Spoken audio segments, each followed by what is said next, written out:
संज्ञा पढ़ चुके हैं और संज्ञा के प्रकार पढ़ चुके हैं। आज हम पढ़ेंगे संज्ञा की कोटियां। संज्ञा की कोटियां 3 हैं, यानी कि वे शब्द जिनके आधार पर संज्ञाओं में परिवर्तन होता है। इसमें आता है लिंग, वचन और कारक। लिंग और वचन और कारक के आधार पर संज्ञाओं में परिवर्तन होता है, इसलिए इन्हें संज्ञा की कोटियां कहा जाता है। ध्यान रखिए 3 है संज्ञा की कोटियां। अब हम इन्हीं के विषय में पढ़ेंगे। पहला है लिंग। लिंग एक संस्कृत शब्द है जिसका अर्थ होता है चिन्ह, यानी कि जिन चिन्हों से संज्ञा के किसी पुरुष अथवा स्त्री का बोध होता है, उन चिन्हों को लिंग कहा जाता है। या हम ये कहें कि संज्ञा के जिस रूप से पुरुषत्व अथवा स्त्रीत्व का बोध होता है। ध्यान दीजिएगा, पुरुष अथवा स्त्री ही नहीं बल्कि पुरुषत्व अथवा स्त्रीत्व का बोध हो, वह लिंग कहलाता है। हिंदी में लिंग 2 प्रकार के होते हैं, संस्कृत में लिंग 3 प्रकार के होते हैं। संस्कृत में पुल्लिंग, स्त्रीलिंग और नपुंसक लिंग होते हैं, लेकिन हिंदी में पुल्लिंग और स्त्रीलिंग 2 प्रकार के होते हैं।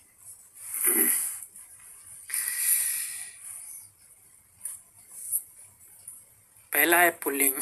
जिन शब्दों से यथार्थ या कल्पित पुरुषत्व का बोध होता है। ध्यान दीजिए, या तो उसमें यथार्थता पाई जा रही हो, पुल्लिंग, जैसे कि मानव में, इंसानों में हमें पता चलता है या पशुओं में पता चलता है कि स्त्रीलिंग है अथवा पुल्लिंग है, इसी को हम यथार्थ बोलते हैं। लेकिन जैसे मेज है, मेज हमें पता नहीं है कि उसमें स्त्रीलिंग है या पुल्लिंग है, तो उसे हम कल्पित मानेंगे। तो इसी तरह से यथार्थ या कल्पित पुरुषत्व का बोध हो। इनमें उदाहरण है जैसे लड़का है, घोड़ा है, ये दोनों, और पेड़, यानी कि घोड़ा और लड़का ये दोनों यथार्थ पुल्लिंग हैं, लेकिन पेड़ और कमरा एक कल्पित पुरुषत्व का बोध कराते हैं, इसलिए ये क्या है, पुल्लिंग है।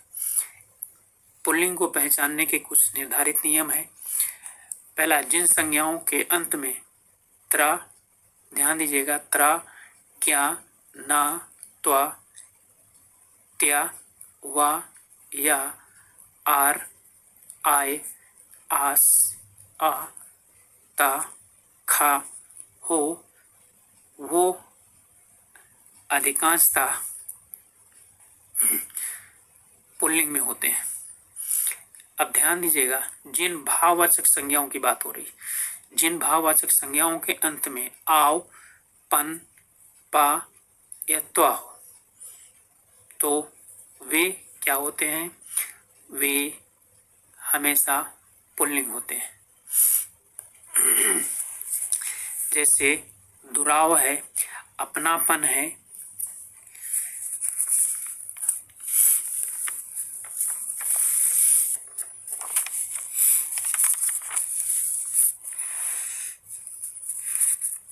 इसके बाद तीसरा नियम है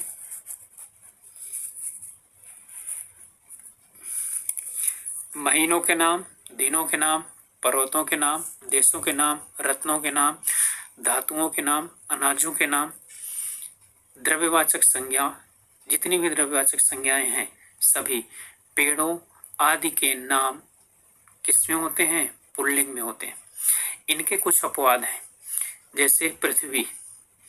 पृथ्वी ग्रह में आती है, लेकिन ग्रह क्या चीज है, वो पुल्लिंग सभी होते हैं, लेकिन पृथ्वी स्त्रीलिंग है। चांदी द्रव्यवाचक संज्ञा है, चाय, आय, नाशपाती, इमली, ये जो हैं ये पेड़ों के नाम हैं। ये सब किसमें होते हैं, स्त्रीलिंग में होते हैं, इसलिए अपवाद स्वरूप है। स्त्रीलिंग जिन शब्दों से यथार्थ या कल्पित स्त्रीत्व का बोध हो, वे स्त्रीलिंग कहलाते हैं। जैसे लड़की, जानते हैं आप, यथार्थ में क्या चीज है, स्त्रीलिंग है। गाय यथार्थ में स्त्रीलिंग है, लेकिन पुस्तक और रोशनी ये कल्पित स्त्रीत्व का बोध कराते हैं, इसलिए ये क्या चीज है, स्त्रीलिंग में आते हैं। स्त्रीलिंग के पहचानने के कुछ नियम हैं।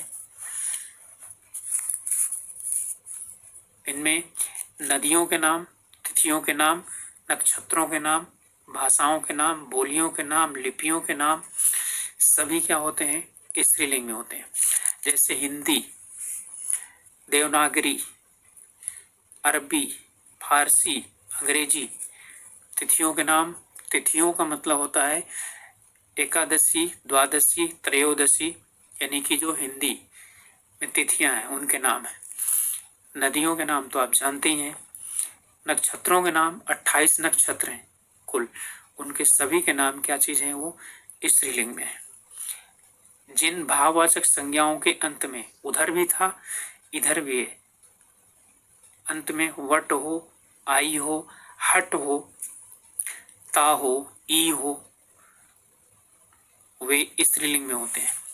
जैसे सजावट, आहट, कटुता, घबराहट, झल्लाहट आदि।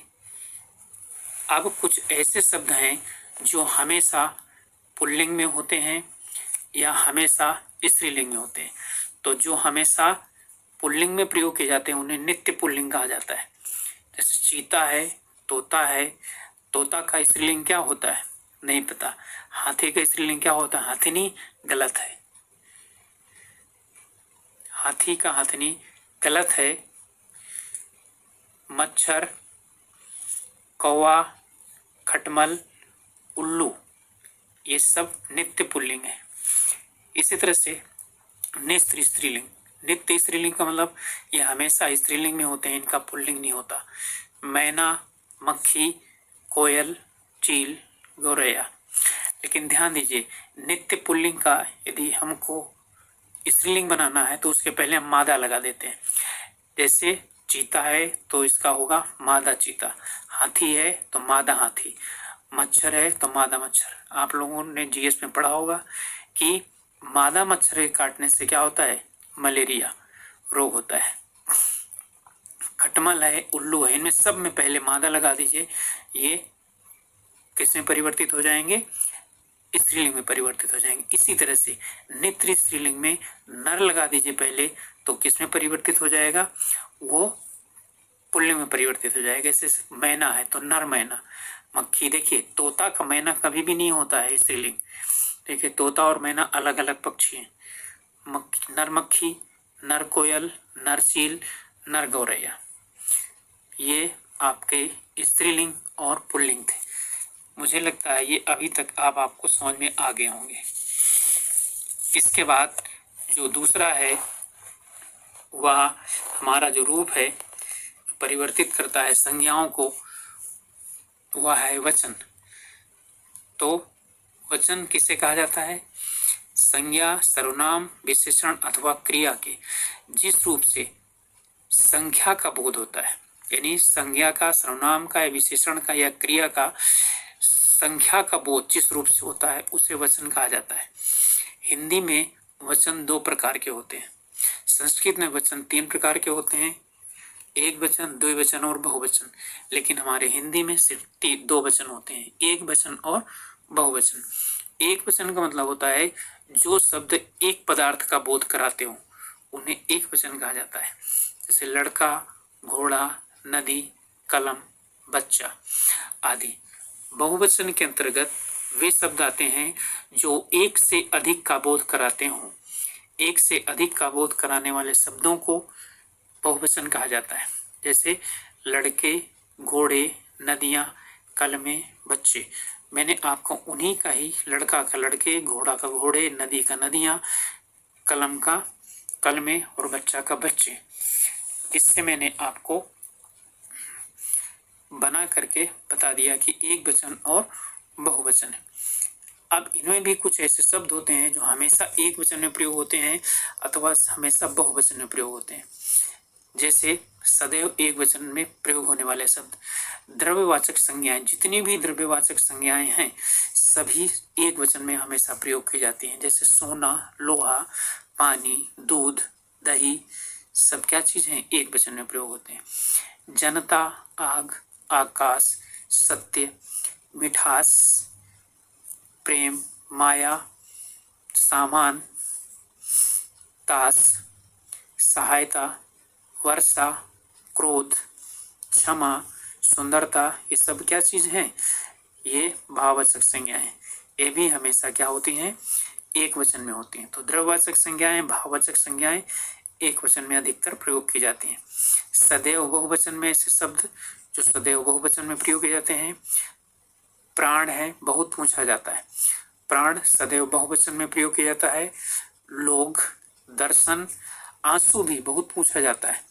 आंसू हमेशा बहुवचन में प्रयोग किया जाता है। ओठ, दाम, भाग्य, बाल और होश, ये सभी हमेशा क्या होते हैं?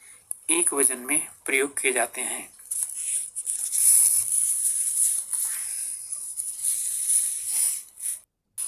अब हम पढ़ेंगे कारक। संज्ञा सर्वनाम के जिस रूप से उसका वाक्य के अन्य शब्दों के साथ संबंध का पता चलता है।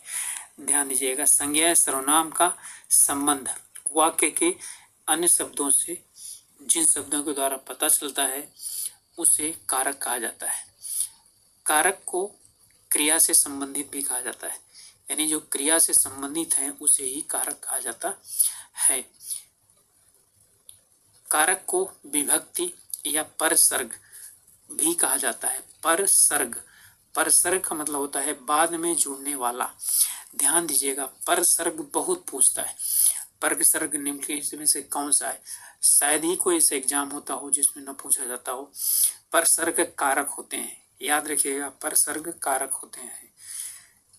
इन्हें परम प्रत्यय भी कहा जाता है। इन्हें परम प्रत्यय भी कहा जाता है। प्रत्यय का मतलब तो जो बाद में जुड़ते हैं, तो ये भी क्या चीज है? बाद में जुड़ने वाले हैं। तो परम प्रत्यय क्यों कहा जाता है? क्योंकि इनसे प्रत्यय बनते हैं।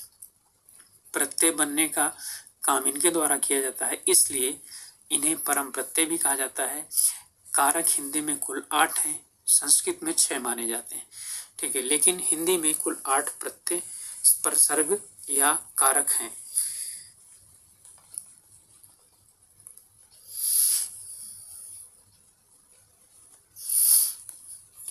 इनमें विभक्ति है, फिर कारक है, फिर कारक चिन्ह है और फिर इसके बाद इनका अर्थ है। प्रथमा विभक्ति है, कुल 8 विभक्तियां हैं। प्रथमा विभक्ति जिसमें कर्ता आता है, कर्ता का चिन्ह होता है ने, ने अथवा ये मैंने बनाया है, इसका मतलब होता है कि बिना चिन्ह का। ने आता है अथवा बिना चिन्ह का आता है। और कर्ता का मतलब होता है क्रिया करने वाला, अर्थात जो क्रिया करता है उसे हम क्या बोलते हैं? कर्ता बोलते हैं। क्रिया करने वाले को कर्ता कहा जाता है।